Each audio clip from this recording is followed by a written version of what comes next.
একটু আগে এক ছোট ভাই হোয়াটসঅ্যাপে পোস্ট দিছে যে বি পজিটিভ রক্ত লাগবে।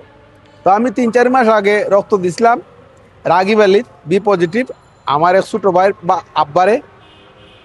তো সাথে সাথেই আমি কইলাম যে ঠিক আছে আমি রক্ত দিব।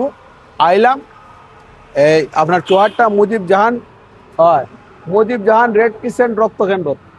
মানে আওয়ার পরে ওইটাও লই আসলাম, ওইটা যে রক্ত দেওয়ার পর এটা খাইমু, কারণ হেরা দেওয়া যেটা এটা আমি অত করি না, নিজে নিজে লইয়া যাই যে সময় রক্ত দিলে। তো এটা লইয়া আসলাম কিনা, বোতলটা পাইছি না, নর্মালি আমি বোতল লই আই, কিন্তু আজকে শিশুটা লই আসলাম। মানে এরা এখানে আওয়ার পরে কইলো আপনি প্রেশারের ওষুধ খাননি। আমি প্রেশার ওষুধ খাই বিসলল 2.5, এটা নর্মালি একবারে 2.5। তো কইলো এটা যদি রেগুলার খান তাহলে আপনার রক্ত দেওয়া যেত না। তো যেহেতু রক্ত দিতে পারলাম না, রক্ত দেওয়া বৃত হয়ে গেল গিয়া, সেহেতু এই ম্যাঙ্গো জুস খাইয়া যাইতেছি গা। তবে কষ্ট লাগে, তবে আপনারা কইমু যে রক্ত দেওয়া ভালো জিনিস।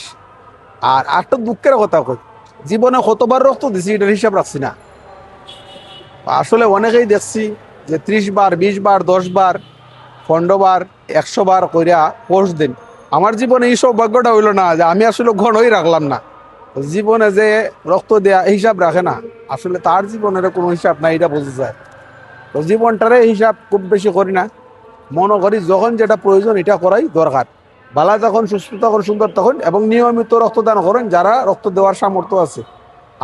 আমি আজকে, আমি 4 মাস আগে যে সময় দিছি, আমি এই সময় প্রেশার টেশারের কথা কিচ্ছু কইছি না, বা তারাও আমার জিজ্ঞাসা না। এখানে হওয়ার পরে যখন আমি কইলাম, তো তখন কইলো যে না আসলে আপনার রক্ত নেওয়া যেত না, নিলে রুগীর প্রেশার কন্ট্রোলও থাকতো না, বা রুগীর ক্ষতি হইব। তো রুগীর ক্ষতি হোক, আমার রক্তের কারণে আমি চাই না, এই কারণে আর রক্ত দেওয়া হইলো না। আমার অনুরোধ থাকবো যে আপনারা নিয়মিত রক্ত দেন, আর আপনার হিসাবটা কিন্তু বললেন না। প্রতিবার রক্ত দিয়ে লেখা রাখবা, কার্ডটার সাথে রাখবা। ভালো থাকুন, সুস্থ থাকুন, সুন্দর থাকুন, আল্লাহ হাফিজ।